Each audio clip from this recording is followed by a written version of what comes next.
Bueno, ya lo último que nos queda a nosotros por empezar a verificar para pasar al siguiente tema, que son memorias, es un circuito todavía combinatorio al que conocemos como MUX.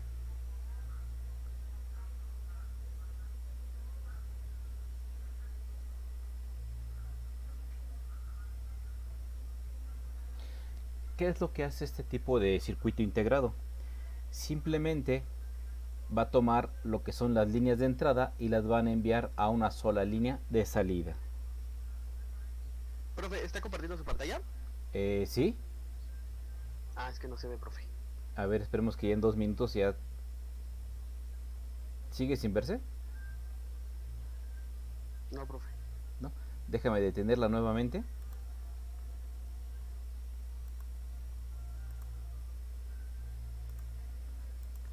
Ya la estoy compartiendo nuevamente.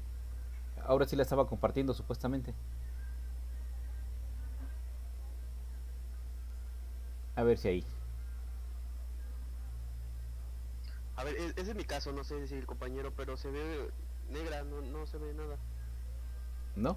Compañero Esteban, ¿sí alcanza a ver el pizarrón?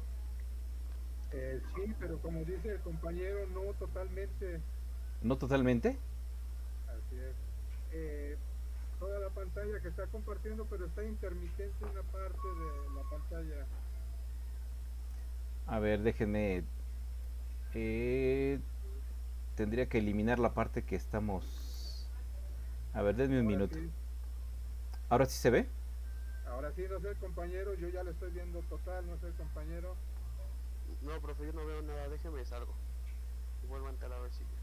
Hecho.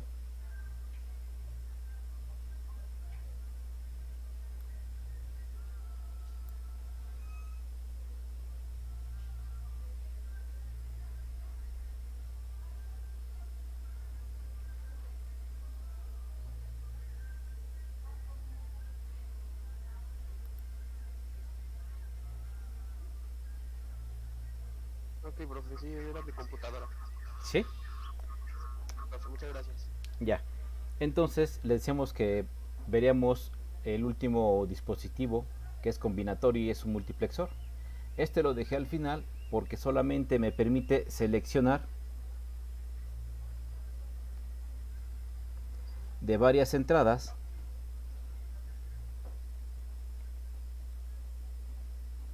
una y enviarla a la salida. ¿Qué es lo que nosotros estaríamos viendo entonces en esta posición? Nosotros tendríamos varios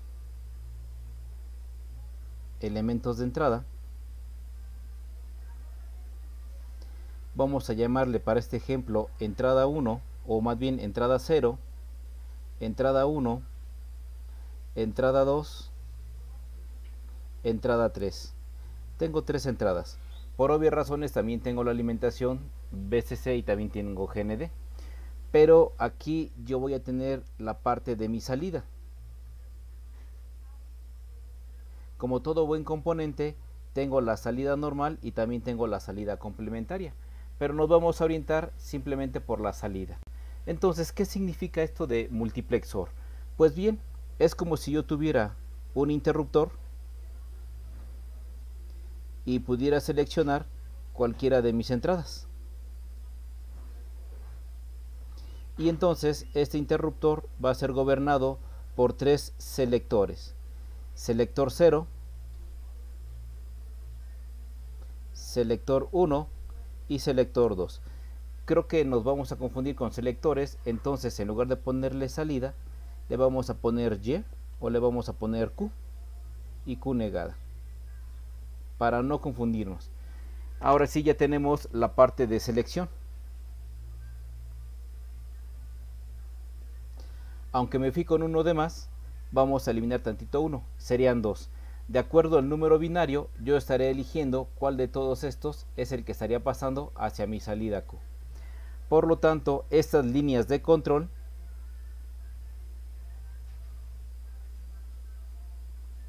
estarían trabajando bajo una tabla de verdad.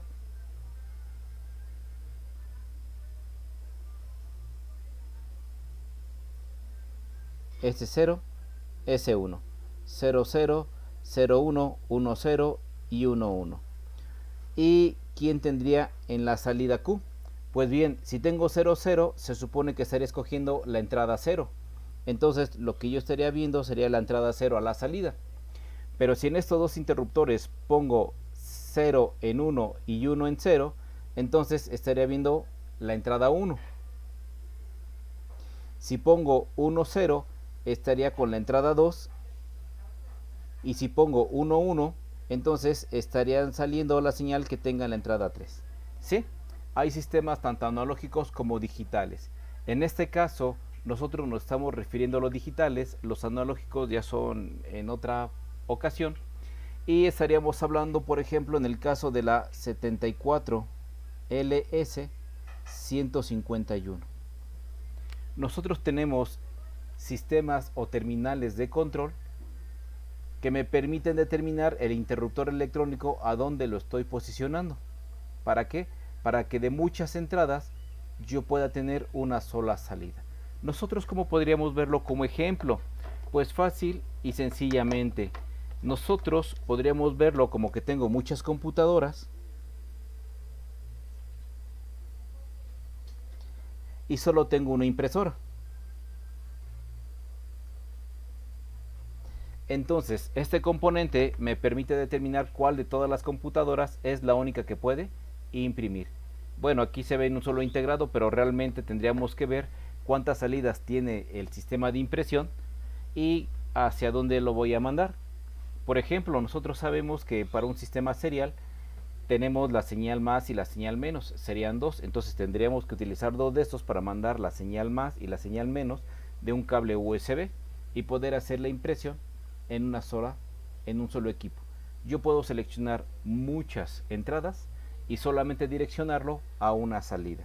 No dibujamos el VCC ni el GND, pero sabemos que los integrados sí lo deben de tener. Si no, entonces en este momento podría compartirles la parte de la compuerta, que es la 7451. Vamos a... Aquí está. Espero se alcance a ver. Aquí tenemos la 7451 y tenemos, en lugar de sistemas de selección, tenemos tres letras, A, B y C. Estas tres letras me permiten seleccionar 8 diferentes entradas. Tengo la entrada o el dato de entrada 0, el dato de entrada 1, dato de entrada 2, el 3, el 4, el 5, el 6 y el 7. Por lo tanto, estas tres combinaciones me permiten seleccionar cuál de estas 8 entradas las voy a ver representadas en la letra Y.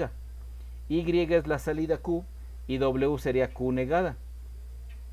¿Qué significa esta terminal de Strobe? Esta terminal de Strobe, ¿qué significa? La palabra Strobe viene a formalizarse porque es una especie como de cordón o un hilo que mantiene suspendido algo. Eso es lo que conocemos como Strobe.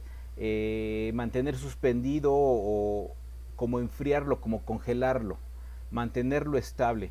Cuando nosotros activamos la terminal Strobe, podemos ver en la tabla de verdad que con un nivel lógico alto, la salida Y se va a 0 y la salida W, que sería Q negada, se va a 1 lógico. Y ahí los voy a mantener, no importa lo que tenga en la selección. La palabra Strobe es mantener ahí sujetado en nivel bajo la salida Q y en nivel alto Q negada, que serían Y y W. Ahora sí, si yo pongo bajo, bajo, bajo y pongo el Strobe en bajo, entonces la salida en Y será el dato 0. Si lo pueden observar, el dato W, que sería Q negada, me lo está dando invertido. Bien, entonces estamos escogiendo la parte baja, la parte del dato 0, y cada uno de los números que están después de la D debe de corresponder con el número binario que yo tengo en la tabla de verdad. Por ejemplo, A es el que vale 1, entonces estaría en el dato 1. Aquí el H está en la posición 2 binaria y es el 2. HH es la posición 3, estamos en el nivel 3. H es en la posición 4, entonces el que estaría pasando sería el dato 4. H bajo H sería el número 5. 2 veces alto, alto sería el número 6. Y los 3 en altos sería la entrada número 7. La entrada número 7 es la que estaría mandando hacia la salida. Ahora sí, ya nosotros de alguna manera podemos entender cuál es la situación. Ahora, strobe se activa con un nivel alto, así como lo estamos viendo aquí, porque se supone que cuando pasa en alto, esta sección lo va a mandar abajo. Entonces nosotros volvemos a tener cuidado con lo que son las secciones de entrada, si tienen esferita o no tienen esferita. Entonces ya nosotros ya podríamos dar por terminado lo que sería el multiplexor. ¿Por qué es importante el multiplexor? Porque este componente se utiliza en muchos equipos electrónicos. Vamos a cerrar entonces el multiplexor y nosotros iríamos con el siguiente circuito, que viene siendo el demultiplexor.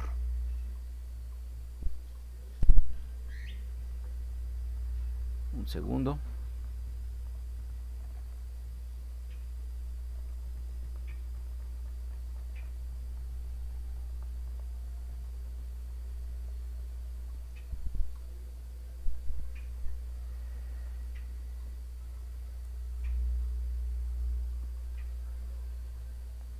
Según yo tenía mi borrador aquí, pero bueno, ¿dónde quedó? Quién sabe. Nos vamos con el siguiente integrado, que sería el contrario, sería el demultiplexor.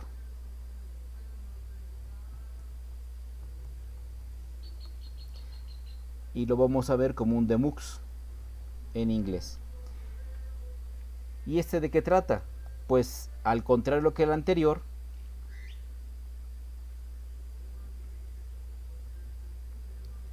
selecciona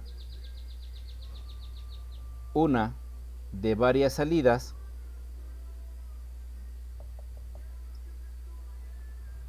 a donde envía la entrada.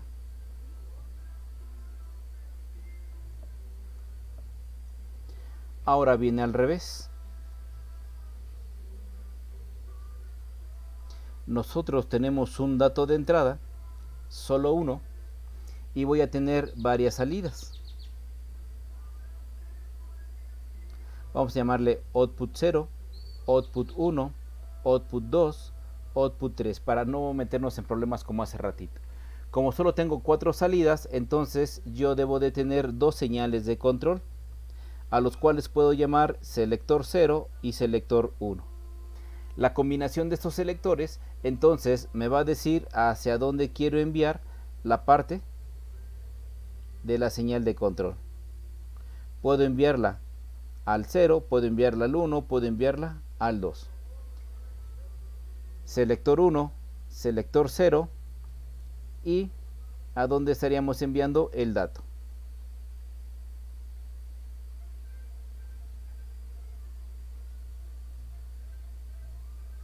Al hacer mi tabla de verdad sería 0, 0, 0, 1, 1, 0 y 1, 1. Por ejemplo, si pongo 0, 0, entonces el dato de entrada lo estaría mandando hacia la salida 0. Si pongo el número 1 binario, entonces lo estaría mandando a la salida 1. Si pongo el 2 binario, entonces la señal estaría yéndose por la salida 2. Y si pongo 1, 1, que sería el 3 binario, entonces este selector estaría yéndose hacia la parte de abajo para que la señal saliera por la salida 3. Esta es la forma en cómo funcionan los multiplexores y los demultiplexores. Esta es una forma muy fácil de poder accesar a cierto tipo de información, y de toda la información solamente necesitamos una, y a través de sus controles, a través de sus señales, poder verificar cuál es la que yo necesito, y nosotros tener un control más preciso de a dónde queremos enviar la señal. Por ejemplo, que yo tuviera un teléfono, o bien que tuviera mi computadora y tuviera una impresora láser a color, que tuviera una de chorro de tinta y que tuviera una impresora en blanco y negro. Entonces yo ya puedo decidir a dónde quiero enviar, a qué impresora quiero enviar los datos de mi computadora. O en un otro caso, si nosotros tenemos este tipo de multiplexor y en dado caso que fuera analógico, la señal de un teléfono la puedo enviar a la cocina, la puedo enviar a la recámara de alguno de mis hijos, la puedo enviar hacia lo que es el patio, o la puedo enviar, por ejemplo, a donde estén viendo televisión. pero yo ya selecciono a través de interruptores o a través de un sistema de control que lleve un conteo para saber a dónde estoy marcando y hacia dónde va a ir la información. Tenemos una entrada, pero la puedo repartir en varias salidas. Esos serían los últimos dos circuitos que a nosotros nos faltarían, la parte del MUX y el DeMUX. Nosotros aquí podríamos hablar, por ejemplo, de lo que sería el integrado 74 LS138, que tenemos la señal, bueno, aquí me están manejando el 138 y me están manejando el 139. ¿Qué puedo observar? Que en esta sección tengo lo que serían salida 0, la salida 6 hasta la salida 7. Tengo la selección y nosotros nos estaríamos preocupando por dónde viene la señal. La señal la tenemos en esta sección. Esta es la señal de entrada. Aquí la están manejando como G1, G2A y G2B. Por obvias razones, con G2A y G2B puedo controlar si quiero que pasen o no pasen. Si mando nivel bajo estas dos señales, entonces todo lo que está entrando por G1 lo vería reflejado de acuerdo a donde yo lo esté seleccionando. Recuerden que como tengo 8 entradas, entonces por lo tanto en estos tres terminales de control 000, 001, 010, 011, 100, 100, 101, 110 y 111. Ya puedo seleccionar, aunque me dice que son 3 entradas, realmente solamente estamos con una. Las otras dos son para habilitar dicha entrada y mandarla a diferentes salidas. Nosotros iríamos con el 74L139 y aquí ¿qué es lo que yo puedo observar? Ojo, que aquí tengo 4 señales, ¿sí? Es Y0, Y1, Y2, Y3, pero vienen a formar parte del primer circuito de salidas. Aquí yo tengo la señal 2, Y0, Y1, Y2, Y3. Es una segunda señal. Por lo tanto, la señal G1, yo digo a dónde la quiero enviar. Este es un multiplexor, una entrada, 4 salidas. Y aquí tengo otro multiplexor, que también sería una entrada y 4 posibles salidas. La entrada 1 para las 4 primeras y la entrada 2 para las otras 4 secundarias. Ya podemos entonces observar que tenemos dos multiplexores, a diferencia del 138 que nada más es un solo multiplexor. A nosotros nos dan las tablas de verdad de cómo funcionan. La parte que se nos hace complicada es determinar qué significan cada uno de los elementos. Eso es la única parte. Y si observan, aquí nos están dando que G1 sería parte de lo que sería la señal y G2 sería nada más de control sin ningún problema. Los selectores para poder determinar qué señal es la que va a estarse enviando son A, B y C. Y mis salidas serían de la Y0 a la Y7. En el caso del 139, en lugar de tener 8 salidas como en el primer caso, solamente tenemos 4 salidas. Igual tenemos la habilitación y la selección de señal. La señal habilitable es para poder enviar la señal, y la salida Y0, Y1, Y2 y Y3 ya podríamos obtener la salida que nosotros estamos generando. Y con eso nosotros tendríamos la parte de los multiplexores. Aquí tenemos la forma en cómo están construidos. Ya vimos que todos estos elementos se pueden construir a partir de compuertas lógicas. Y aquí tenemos la señal, que es G1 donde va a entrar, y las otras son como de control. Aquí tenemos la señal G1 para 4 salidas, y aquí tenemos la señal G2 para las otras 4 salidas. Y los selectores de entradas me permiten seleccionar a cuál de todas mis salidas es a donde voy a enviar la señal. Y ya con esto terminaríamos prácticamente de lo que serían los circuitos combinacionales, y de alguna manera, entre comillas, también terminaríamos con los circuitos secuenciales, que eran lo que conocíamos como flip-flops. Déjenme cerrar esta página, ya no me sirve. Y no sé si por el momento tengan alguna pregunta, algún comentario. Algo que no haya quedado claro por el momento. Todo bien. Por mi parte todo bien, profe. ¿Sí? Denme un segundito, un segundo.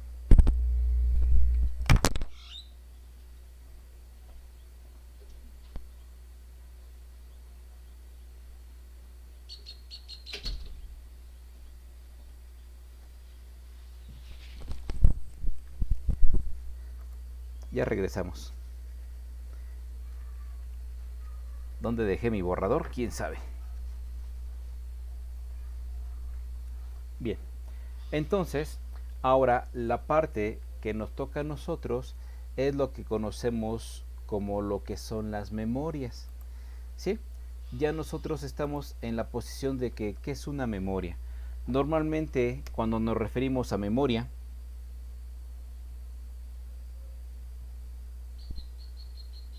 decimos que son elementos o dispositivos que almacenan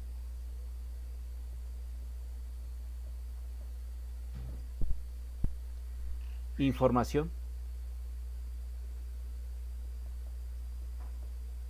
binaria. Normalmente esto es lo que nosotros conocemos como hardware, porque es algo que yo puedo tocar, aunque la información se supone que es el software y no puedo yo una forma de cómo accesar al software. Claro, sí lo puedo modificar, pero no tengo una forma de cómo estarla manipulando, a menos que yo meta señal y saque señal.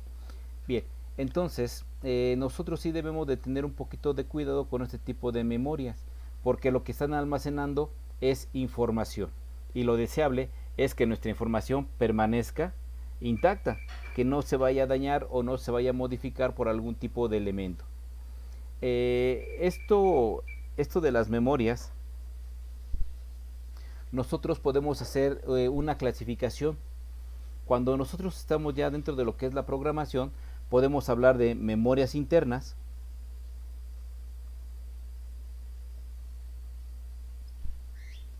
normalmente están dentro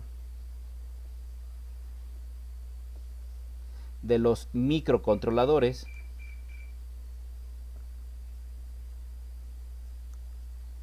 o microprocesadores.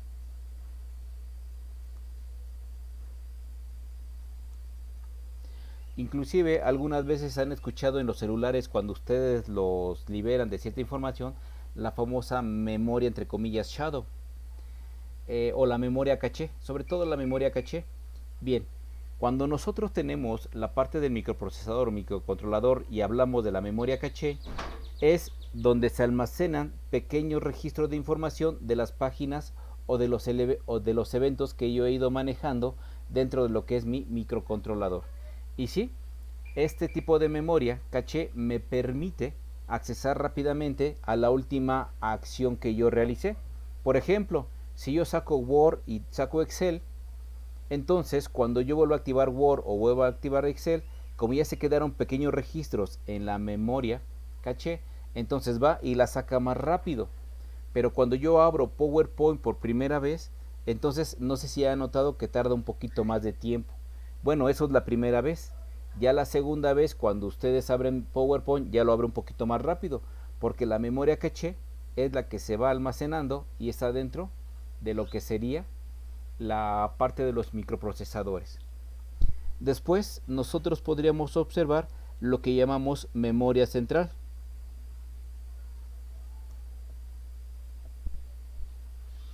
Aquí la memoria central, bueno, vamos a poner entre comillas central, es la que se encarga de almacenar los programas.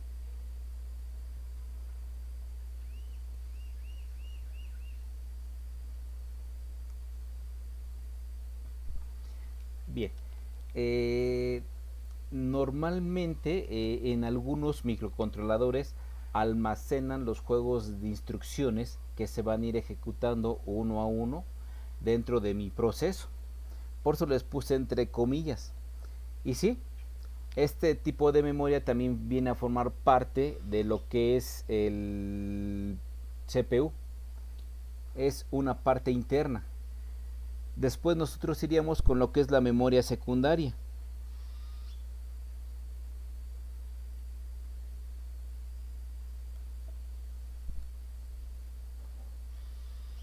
Ahora sí, la memoria secundaria es la que a mí me interesa porque se usa para almacenar programas dentro del sistema. La utilizamos para almacenar grandes archivos.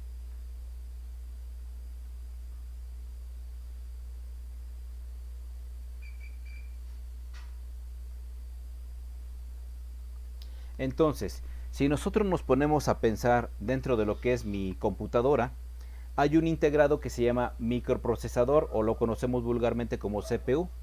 Las dos primeras memorias están dentro de ese integrado, pero la memoria secundaria es la que nosotros le vamos agregando, porque decimos, es que tengo 4 gigas, no me alcanza, lo subo a 8. No, es que no la tengo, ya tengo que necesitar un poco más de memoria. Inclusive en los celulares también les dicen, el celular tiene tanta memoria, por así decirlo, aunque no les mencionan si dentro del micro o como memoria secundaria ya preinstalado. Pero también podemos meter una pequeña micro SD para aumentar la memoria secundaria. Y ahí es donde almacenamos todo lo que son los datos, todo lo que son los archivos que a nosotros nos interesan. Inclusive este tipo de memoria secundaria puede ser de varios elementos. Voy a borrar un momento.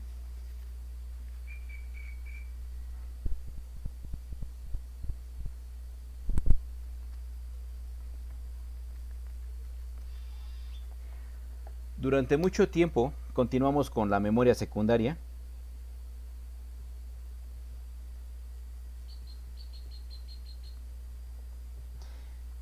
Durante mucho tiempo los sistemas de almacenamiento eran magnéticos y ópticos.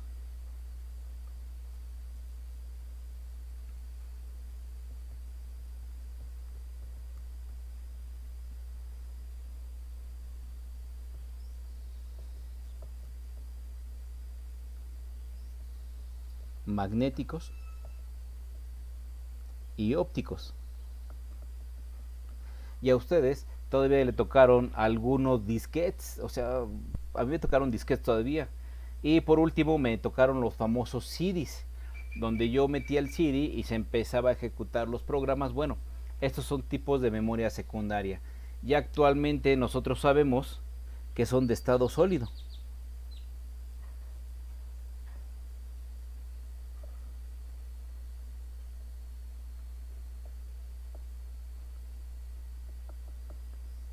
Lo que conocemos como los bancos de memoria, las memorias, etcétera, etcétera, etcétera.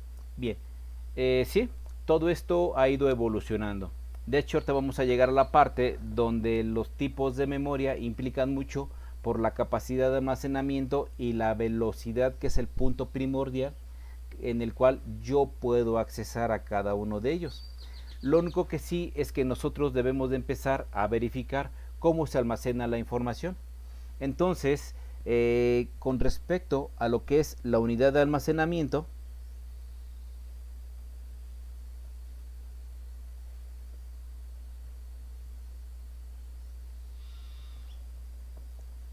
es lo que conocemos como bit, ¿sí? Ya sea un 1 o ya sea un 0. Por obvias razones, lo que me interesa es una agrupación.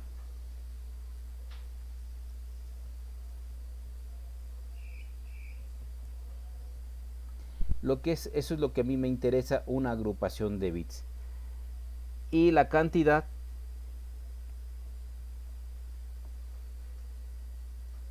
se determina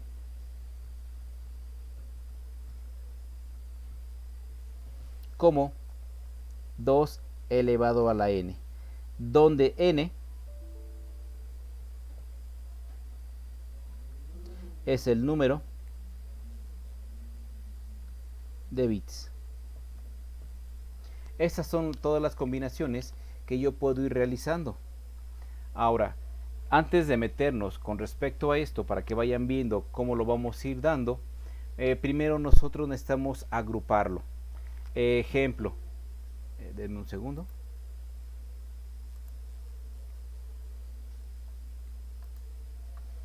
Ejemplo, si yo tuviera la parte de 2 bits,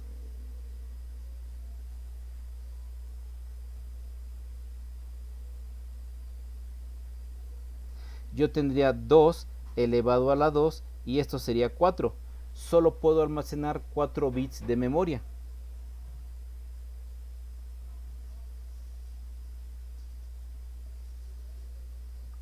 Que serían el 00, 01, 10 y 11. Son los únicos bits que yo puedo almacenar. Ojo, es 2 a la n, donde n es el número de bits. Vamos a suponer que yo tengo una memoria de 8 bits. Déjenme borrar tantito esto.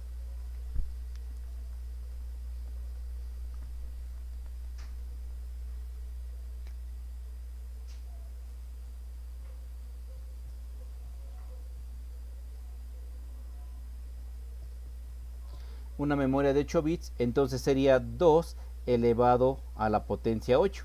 Y sería 2 por 2, 4 por 2, 8, 16, 32, 64, 128 y 256. Puedo almacenar 256 bits. Esa es la manera en la cual nosotros vamos almacenando la información. Pero todo va a depender, ¿sí?, de cuántos bits contenga. Ahora, ya una vez que nosotros habíamos visto también la palabra bit, ya nosotros no utilizamos la palabra bit. Nosotros debemos utilizar los bytes. Y decimos que un byte es el equivalente a 8 bits. Ahora sí, si yo divido 256 entre 8 bits, ya podría tener la cantidad de bits que yo puedo utilizar. ¿Qué sería esto de los bits? Vamos a verlo como la parte de la resolución. Si yo tuviera un bit, por así decirlo, y quiero representar la letra A,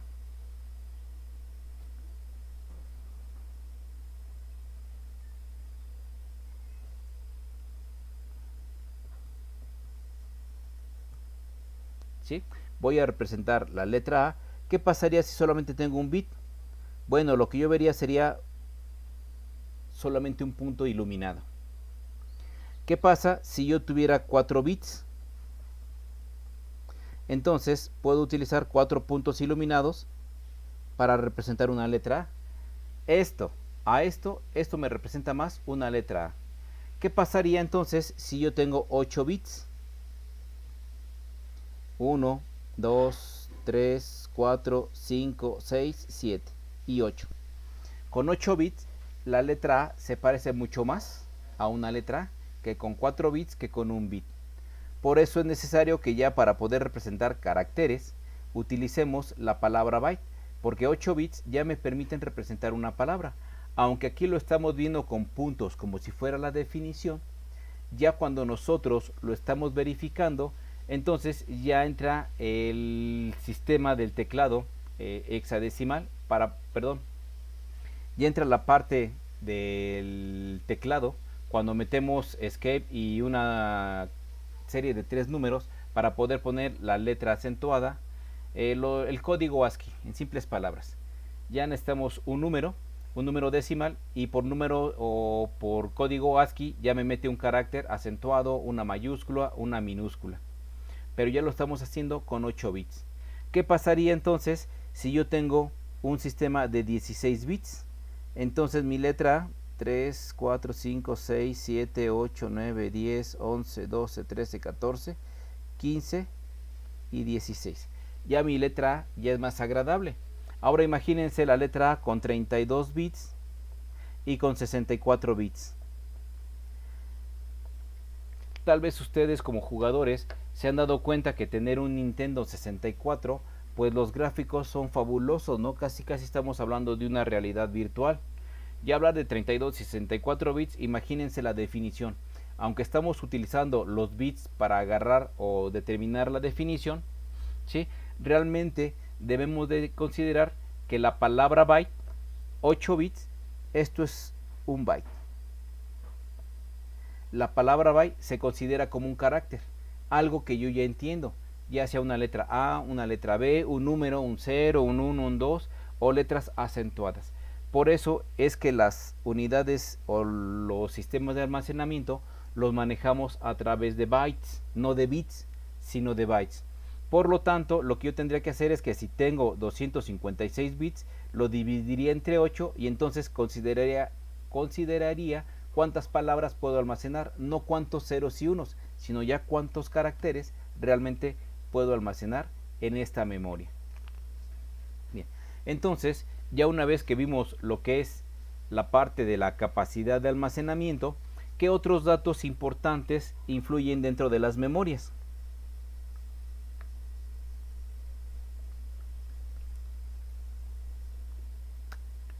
Entonces, datos importantes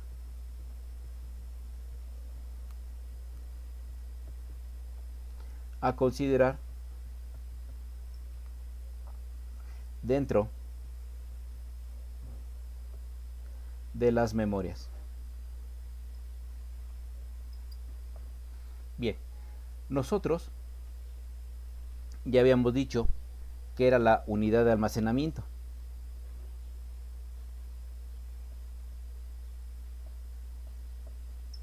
Y la unidad de almacenamiento la pueden manejar como bits o bien la pueden manejar en función de bytes. Va a depender del tipo de hoja de datos que ustedes estén consultando. Después que vimos lo que es la unidad de almacenamiento, ahora sí la capacidad.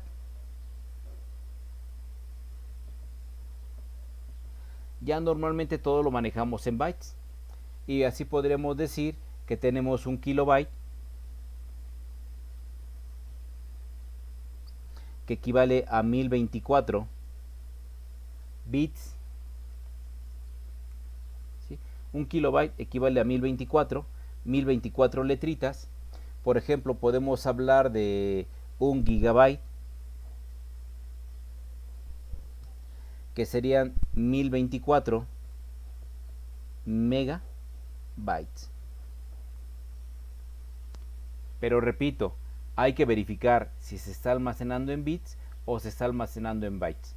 Yo ahorita ya no me puedo regresar al bit porque realmente nuestras memorias las compramos ya no por kilos. Cuando yo era joven, pues sí, hablar de una memoria de 2 kilos era hablar de 750 pesos.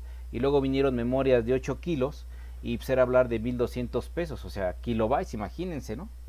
Inclusive hasta les puedo presumir que mi primera computadora tenía 250 kilobytes de memoria en RAM. Ahorita mi pobre laptop, si con 8 gigas apenas si puede y le cuesta trabajo, imagínense 256K de memoria, pues era de risa.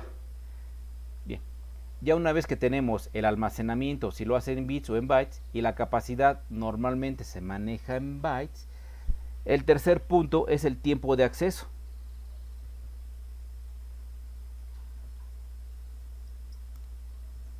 Y este sí, para mí es el más importante. Inclusive, dentro de lo que son las actualizaciones de los equipos de cómputo, les dicen, es que tiene que ser una DDR1, una DDR2, una DDR3, por los tiempos de acceso. Sí podríamos poner una con respecto a otra, pero las más bajas, la DDR1 o la DDR2, no tiene tanta velocidad de almacenamiento como una DDR3. Y para evitar problemas de que ustedes conecten una con otra, pues los mismos chips o las mismas tarjetitas de la memoria vienen de diferentes características, inclusive vienen de diferentes ranuras o de diferentes líneas, para que no vayan a cometer el error de poner una por otra y entonces pueda haber complicaciones a la hora de manejar la información interna dentro de la computadora. Esa es la parte que a nosotros sí nos interesa, la parte de acceso, la parte de cómo puedo accesar a leer y a escribir. Y debe ser diferente la lectura con respecto a la escritura. Nosotros lo vamos a manejar como read y como write. Y esto lo vamos a manejar en unos momentos más, porque necesitamos saber cuándo puedo escribir y cuándo puedo borrar. Y ya por último, pues sí, de alguna manera, algo que ya no nos interesa es el medio físico en el cual estamos almacenando. Yo al principio les comentaba que almacenábamos en sistemas magnéticos y en sistemas ópticos, pero pues ya realmente quien compra un CD, ya lo descargamos de la red. Ya quien mete un disco, ¿no? Un disco de almacenamiento, ¿no? Pues ya nadie. Ya todo lo hacemos prácticamente a través de sistemas de estado sólido. Quizás todavía el sistema magnético sea el disco duro SATA que viene dentro de los equipos, pero ya también están siendo desplazados los equipos SATA, que es a través de medios magnéticos, y estamos metiendo lo que son los de estado sólido, los SSD. Y ya también está desapareciendo entonces el sistema magnético de almacenamiento. Y sí, por ejemplo, mi laptop tiene 1 terabyte, pero su disco es magnético. Y sí, estoy pensando en cambiarle el disco magnético por un disco de estado sólido. Pero cuando iniciaron los discos de estado sólido, había ciertos problemas y se dañaban muy continuamente. Por eso es de que, bueno, ya tengo 3 años con mi laptop y no he podido cambiarle, porque cuando empezaron los discos empezaron con fallas.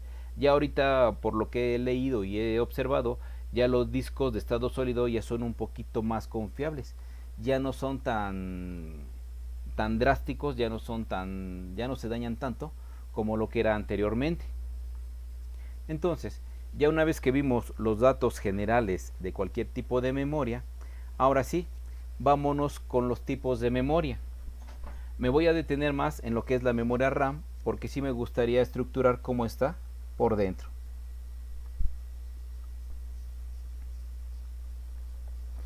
Nosotros, el primer tipo de memoria que tuvimos, tipos de memoria,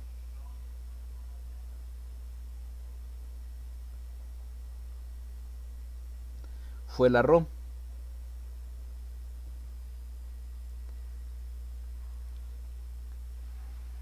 Read Only Memory.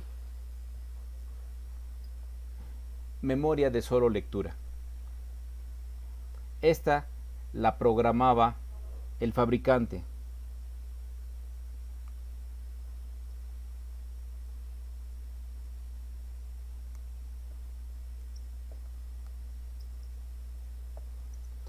Y solo se podía una vez. ¿Sí? Solo podía grabar esta memoria una vez. ¿Y quién la grababa? La grababa el fabricante. Inclusive en la actualidad la sigue grabando el fabricante. ¿Se siguen utilizando dentro de algunos componentes? Sí.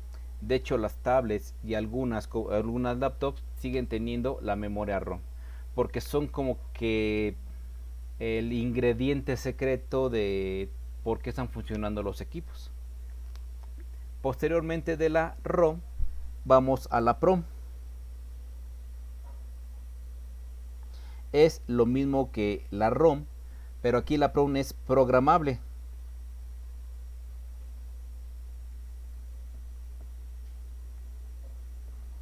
Para evitar escribir todo lo de arriba, esta ya es programable. ¿Quién la programaba? ¿Por qué? Porque muchos usuarios empezaron a dar el grito de que por qué el fabricante era el único que las podía grabar. Entonces diseñaron lo que fue la PROM para que el cliente lo pudiera programar, pero también se programa una sola vez.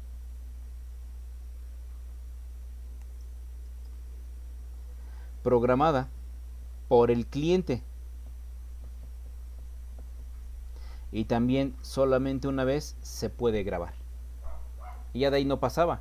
Si se equivocaban, habría que comprar otra memoria para volver a instalar nuevamente el programa que nos falló la primera vez. Esa es la característica que tenían ese tipo de equipos. Posteriormente, al ver este tipo de errores, construyeron o diseñaron la EPROM, que es exactamente lo mismo que la de arriba, pero aquí ya es borrable.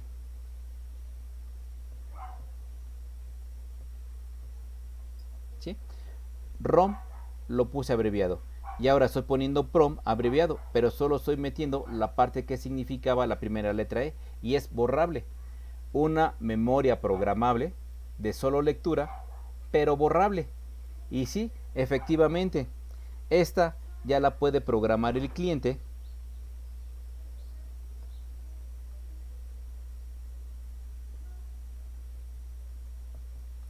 Y la puede hacer varias veces.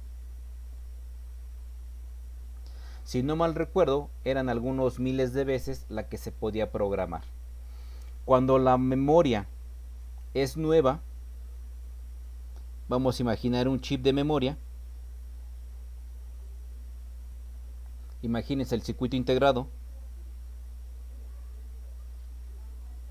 Esta contenía una pequeña ventanita.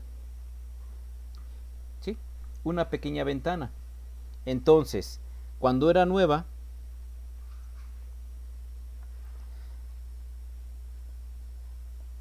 toda salida era igual a 1 lógico, ¿sí? Si ustedes metían los direccionamientos, por eso todavía no estamos bien dentro de los direccionamientos y nos vamos a ir a ellos cuando hacemos el ARRAM para explicárselos más tranquilamente. Cuando nosotros metíamos la dirección para revisar la información, todas eran unos lógicos. Entonces, de forma eléctrica, cambiamos unos y los mandamos a ceros. Esa era la forma en la cual nosotros grabábamos las memorias EPROM, ¿sí? A través de un pulso, a través de su pin program, le metíamos, convertíamos los ceros a unos, y todos los unos que no queríamos convertirlos a ceros quedaban como unos, y ya teníamos el juego de instrucciones en puros ceros y unos. Pero para poder pasar de 0 a 1 necesitábamos luz ultravioleta. Luz ultravioleta para cambiar los ceros a unos. Pero no solamente la cambiábamos, sino que automáticamente se borraba toda la memoria.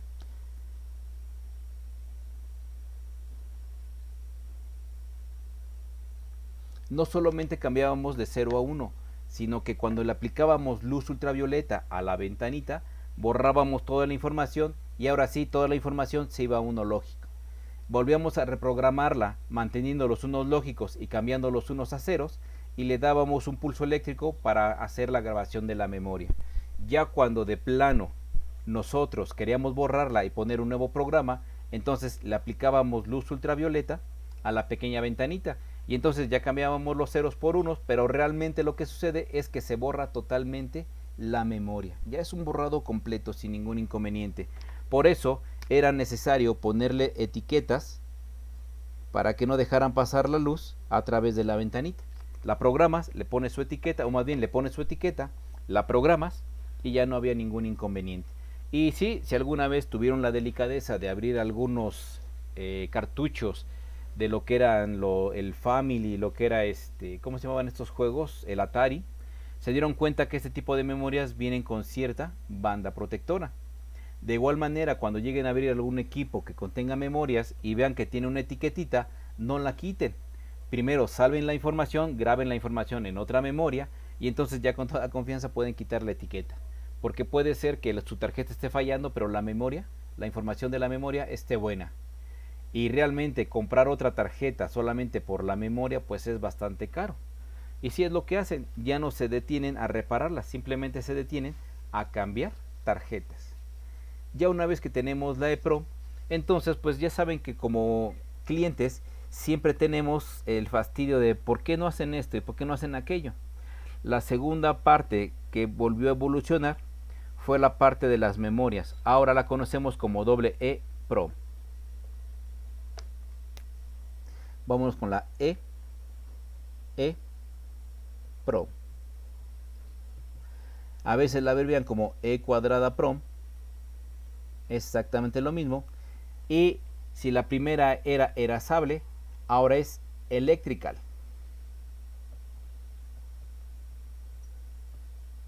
¿Sí? EEPROM.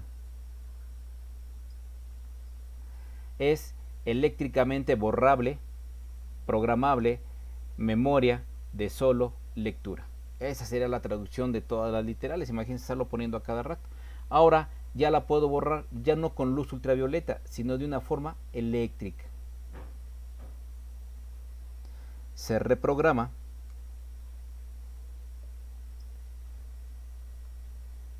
varias veces por pulsos eléctricos. Ya no es necesario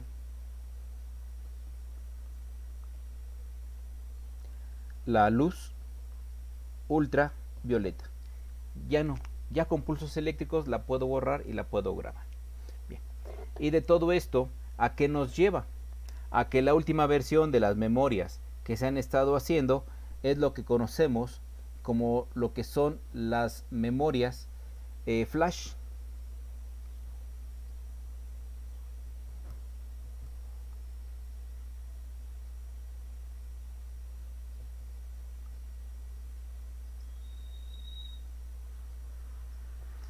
Sí, es un conjunto de E cuadradas prom,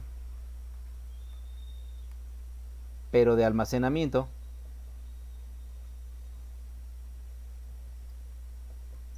vamos a ponerle masivo. Ahorita les explico por qué masivo. Nosotros, cuando programamos memorias, tenemos que ir de una línea en una línea. Grabamos la primera línea, cambiamos de dirección, nos vamos a la siguiente línea, la grabamos, cambiamos de dirección, nos vamos a la tercera línea, cambiamos de dirección, perdón, grabamos, cambiamos de dirección y nos vamos como que de hoja en hoja. La memoria flash pone toda la información en todas las hojas que quiero y ahora sí, valga la expresión, de un flashazo, almacena toda la información. Por eso quise darle así como que el almacenamiento masivo, o sea, que no va de línea en línea como las primeras. Una línea se programa, una línea se programa, sino que aquí puedo poner varias líneas de información y grabarlas de un solo golpe. Esa es la característica entre la E cuadrada y la flash, que la E cuadrada todavía es de línea en línea y la flash me permite almacenar todo de un golpe, como si fuera un flashazo, y ya con ese flashazo queda la información grabada. Ahora, ya de todas las memorias que hemos visto, desde la PROM hasta la flash, ninguna de estas memorias pierde la información. Muchos fabricantes dicen que pueden aguantar hasta 100 años sin que pierda la información. Ojo, se les conoce como memorias no volátiles, porque la información puede permanecer varios cientos de años y no le va a pasar exactamente nada. De hecho, hasta el fabricante en su datasheet dice, puede, por ejemplo, en las últimas, puede programarse cientos de veces y puede mantener la información por 80 años o 120 años. Y eso es lo que dice el cliente dentro de sus hojas de datos. Pero nosotros tenemos que empezar a verificar otro tipo de memorias, lo que se llama una memoria del tipo RAM. Y en esas es en las que me quiero detener, porque a final de cuentas, si nosotros entendemos cómo funciona la memoria RAM, en automático podemos saber cómo funcionan todas las demás memorias. La única diferencia es que de todas las memorias, la memoria RAM es la más rápida. Pero lo que gana en velocidad lo pierde en almacenamiento. Si decimos que de la flash hasta la ROM son no volátiles, significa que una vez programadas, no importa que le quite la alimentación, se mantiene la información. La RAM no es así. Sí es más rápida, pero es volátil. Significa que en el momento que yo la desconecto, automáticamente pierde la información. Y de hecho, cuando empezaban las computadoras, qué coraje daba cuando se iba a la luz y toda mi información se perdía. Porque si tenía abierta una hoja de Word y ya llevaba como 30 hojas escritas, pues se perdían las 30 hojas y en automático tenía que volverlas a capturar y era un coraje bastante cruel. Actualmente lo que podemos ver es que los nuevos equipos, ya cuando uno está trabajando en Word, cada 5 minutos se va grabando automáticamente, se va grabando la información y cuando se va la luz de golpe, en automático nos manda a decir que restauró ciertas partes de la última página que teníamos abiertas.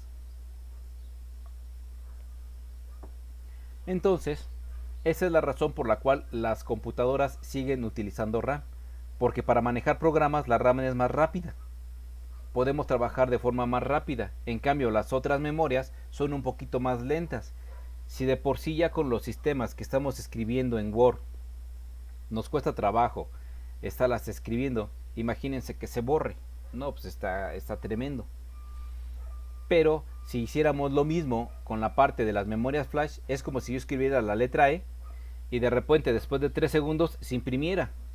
Escribo la letra I y después de 5 o 6 segundos se escribiera. Entonces imagínense, si tuviera que estar esperando a que escriba una letra y esperar a que se imprima por la velocidad, pues también estaría canijo y estaría tremendo.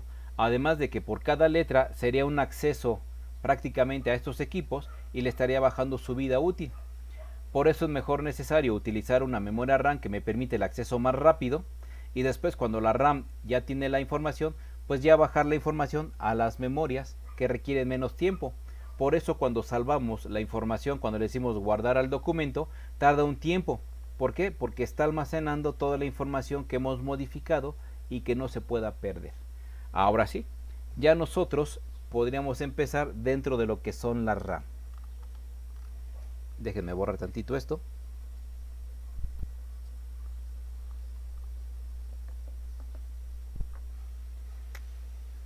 ¿Qué significa RAM? Es Random Access Memory y se conoce como memoria de acceso aleatorio. O sea, que yo necesito ir metiendo la información ya no en orden. Puedo agarrar la línea 1, puedo agarrar la línea 2, puedo agarrar la línea 7 y grabarla. Ya no es necesario ir en orden, ya puedo hacerlo de forma aleatoria. Ahora sí, nosotros para la memoria RAM vamos a tener lo siguiente. Algunos pines que van a ser para datos de entrada. Datos, input, datos de entrada. Puede ser que tenga pines de datos de salida. Datos output.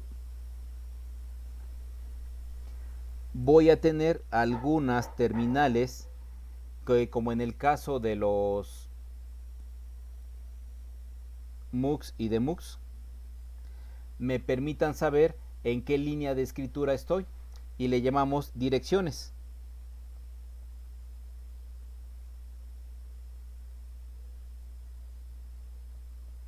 Y también obedecen a una numeración binaria.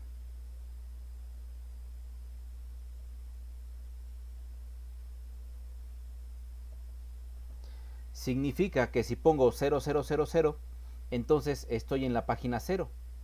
Los bits que hay almacenado van a representarse en la línea 0. Si pongo 0001, o sea el 1 binario, entonces ya cambié de página, ya no estoy en la página 0, ya estoy en la página 1.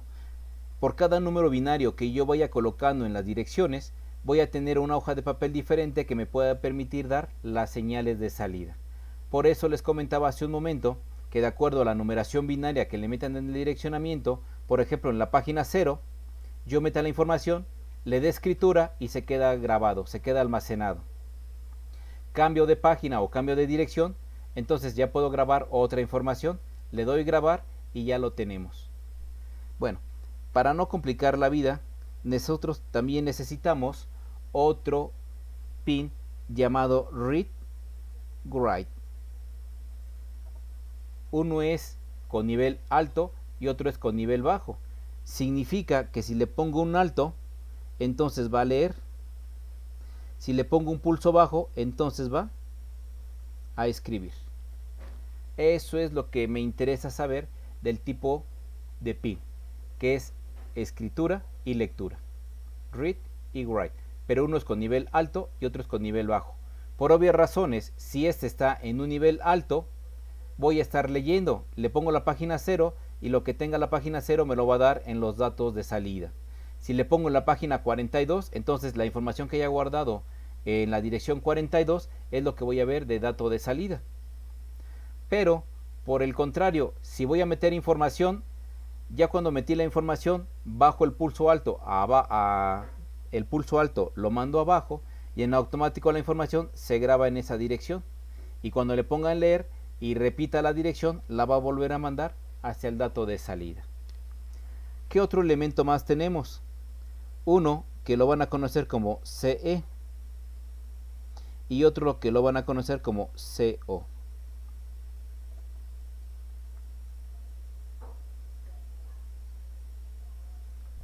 Bien, ¿qué significa CE?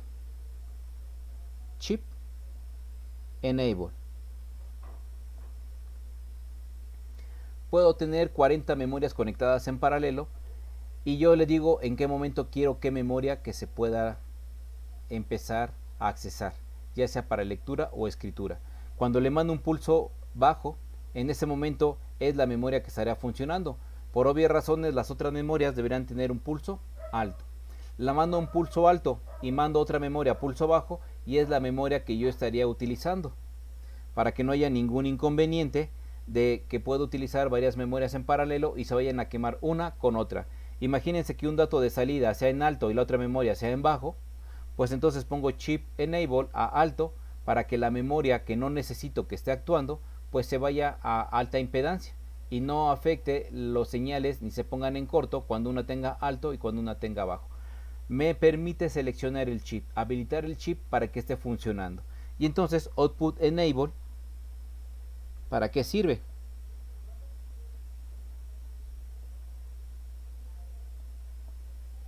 Para habilitar las salidas. Habilitación de salidas.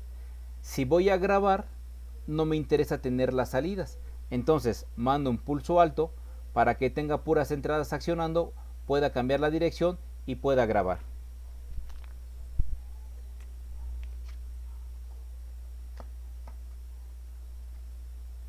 Listo. Y posteriormente, ya cuando quiera leer, ya no quiera escribir, entonces Output Enable lo mando a nivel bajo para que se habiliten las salidas. Esto es lo que significa habilitar salidas. Lo mando a pulso bajo, se habilitan las salidas y ya no voy a poder escribir. Lo que voy a poder hacer es solamente leer la información. Por lo tanto, Output Enable, escritura, lectura, entradas y salidas son 4 terminales o bien son 4 posiciones que trabajan en conjunto.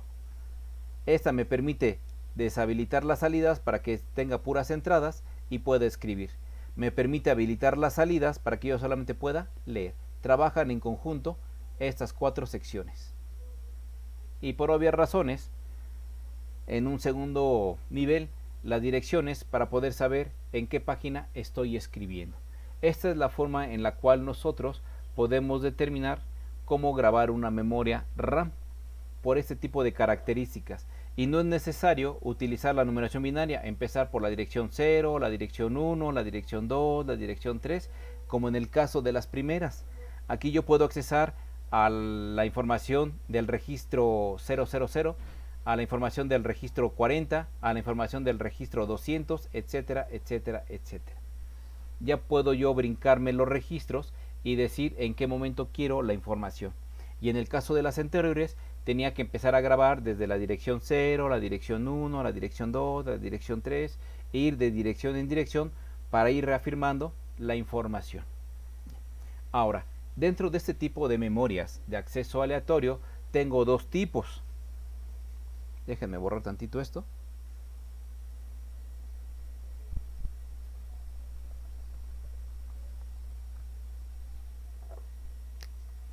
Entonces yo tengo 2 tipos de memoria RAM. Una que se llama estática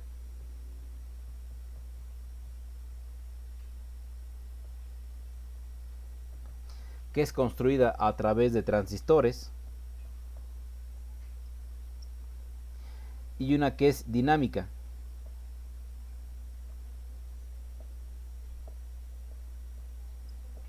que es construida a través de capacitores. Imaginemos la RAM estática y la abrevian RAM. Imagínense que tenemos la parte de los transistores.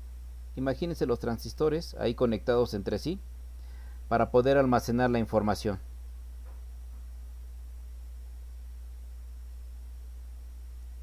Ahí está. Ya puedo elegir, ya puedo almacenar la información, etcétera. Pero esa base de transistores no tengo ningún problema, pero tiene un almacenamiento bajo almacenamiento.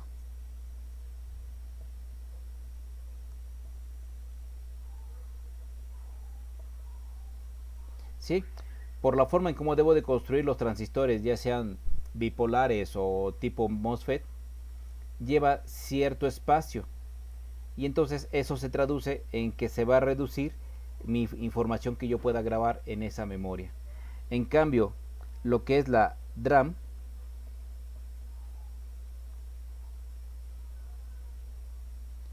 es a través de pequeños capacitorcitos. Son capacitores. Si yo le mando un pulso, recordemos que el capacitor tiene la facultad de almacenar energía y ya me está almacenando lo que es la información. A diferencia de los capacitores, ¿sí?, los transistores ocupan más espacio. Por eso es de que este tipo de memorias tienen mayor almacenamiento.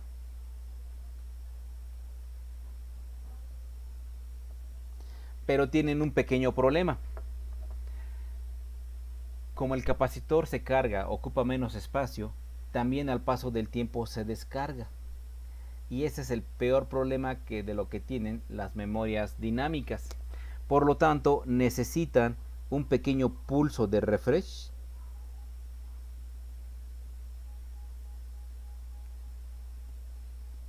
para que si era nivel alto, se siga manteniendo en nivel alto. Y esto se usa por medio de tiempo. Cada determinados milisegundos hay que mandar el pulso de refresh para que los capacitores se mantengan en su carga óptima, porque al paso del tiempo también los capacitores empiezan a descargarse. Y estos son lo que tenemos nosotros en las computadoras. Nosotros tenemos computadoras del tipo DRAM. Estas, sí, si nosotros nos metemos a investigar la parte de los DIMMs, van a ver que hay una patita que dice refresh, y precisamente es para poder refrescar la parte de almacenamiento y que la información no se pierda. En el momento dado en el cual se llega a ensuciar o se llegue a dañar esa terminal, pues automáticamente ya nos dejó inservible prácticamente la memoria. Primero para encontrar la pista y luego para detectar dónde se quebró, dónde se rompió, o si de alguna manera los integrados que vienen dentro de las DDRs ya se dañó. También nos costaría un buen trabajo cambiarlas. Bueno, ya no tanto, ya tenemos bombas de aire. Ya podríamos cambiarla de una que se haya dañado anteriormente a la que se dañó. Lo único malo es para saber cuál de todos los chips se ha dañado, porque a veces vienen 4, vienen 6, vienen hasta 8 chips. Y sí, el único problema sería saber cuál se dañó. Y sí, estas son las memorias que nosotros tenemos actualmente dentro de lo que es el uso de lo que es la electrónica. Desde la ROM hasta la RAM, pasando por los que tienen capacitores o los que se construyen a través de transistores. La forma en cómo son construidas, pues ya sabemos que son a través de flip-flops, sobre todo las estáticas, son a través de los flip-flops. Y estos son los que me permiten almacenar. Podríamos poner algunos circuitos de cómo se van utilizando las memorias, cómo se van accionando, pero eso ya sería lo de menos, ¿no? A final de cuentas lo que nos interesa saber es cómo están estructuradas por dentro. En este caso sí les voy a compartir, por ejemplo, la memoria que nosotros programamos en el CECATI. Nosotros programamos la 6116. ¿Qué es lo que nos dice la memoria 6116? Siguiente, que hay de 15, 20, 25 nanosegundos de acceso. Industriales de 20-25 y militares 20-25 y hasta 150 nanosegundos de acceso. Consumen baja energía. Pueden operar con bajo voltaje de operación, etcétera, etcétera, etcétera. Vamos a ver si aquí me dice otra cosa más. Puede almacenar 16.000 bits. Ojo, 16.000 bits. Si yo divido 16.000 entre 8, ¿sí? Si yo divido 16.000 entre 8 me daría 2.000.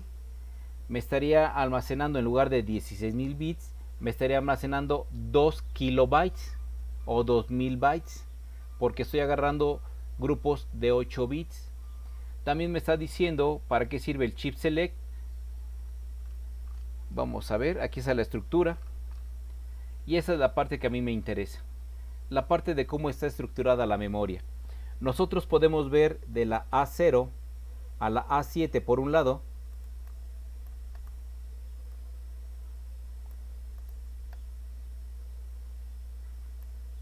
Las direcciones. Desde las 0, aquí tenemos a las 7, 8, 9 y 10. Al parecer tenemos hasta la dirección número 10. Por lo tanto serían 11 direcciones. Vamos a ver. Ahorita les comparto el pizarrón. Voy a borrar tantito lo que escribí. Son 11 direcciones. Por lo tanto, si yo tengo 11 direcciones, ¿cuánto puedo almacenar? Sería 2 a la 11. Sería 2, 4, 8, 16, 32, 64, 128, 256, 512, 1024, 2048, 2048, 4000. Ya perdí la cuenta. Denme un segundo. 2, 4, 8, 16, 32, 512, 2048, 8032. Ya perdí la cuenta. Bueno, ahorita se las hago. Nosotros podemos almacenar 2 elevado a la 11 direcciones.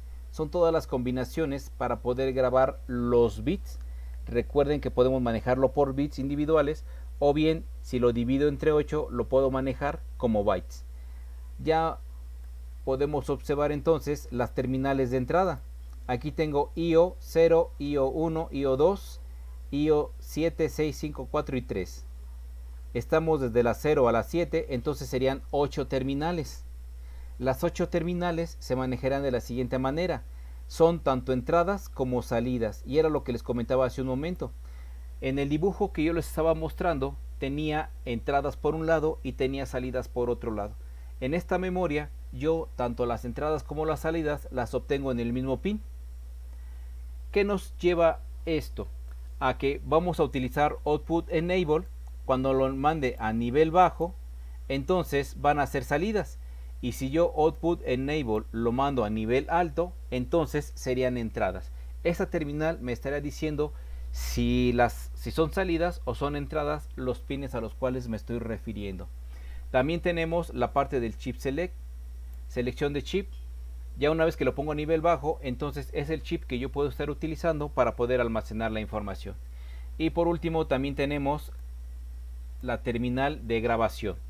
Si con nivel bajo graba, con nivel alto, entonces estaríamos en la lectura. Y sí, esta es la memoria que normalmente en CECATI es la que grabamos. Desde que iniciamos el semestre vamos haciendo los circuitos para que al final ya nada más los juntemos, podamos poner la memoria y poder almacenar la información. Por obvias razones, en el momento en el cual le quitamos la alimentación, pues pierde dicha información. Esa es la única parte que nosotros tenemos, o más bien que vemos como mal. Ahora sí, ¿qué preguntas o qué dudas tienen con respecto a esta característica?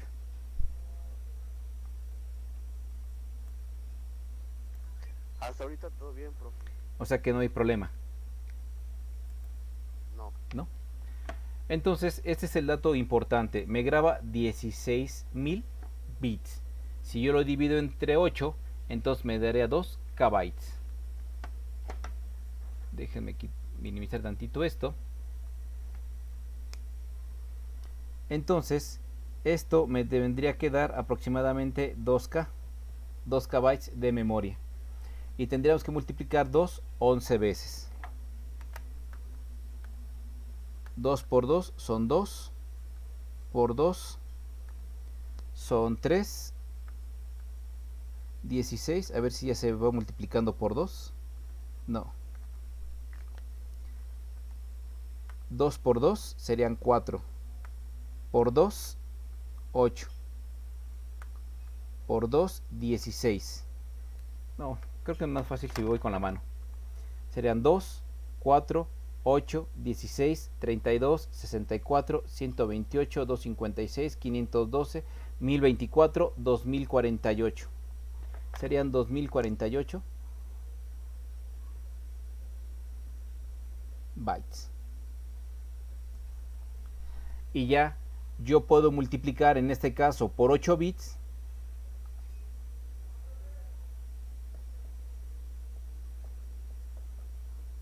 Y obtendríamos 8 por 8, 64, llevamos 6, 8 por 4, 32, 38, llevamos 3, 8 por 0, 0 y 3, 3 y 2 por 8, 16. 16.384 bits. Y aquí tengo los 16.384 bits. Esa es la forma en la cual nosotros podemos observar lo que son las memorias. Y esa es la parte que nosotros utilizamos. Utilizamos latch para meter la información, mandamos a grabar la memoria. Otra vez, si yo tengo la memoria, meto la información,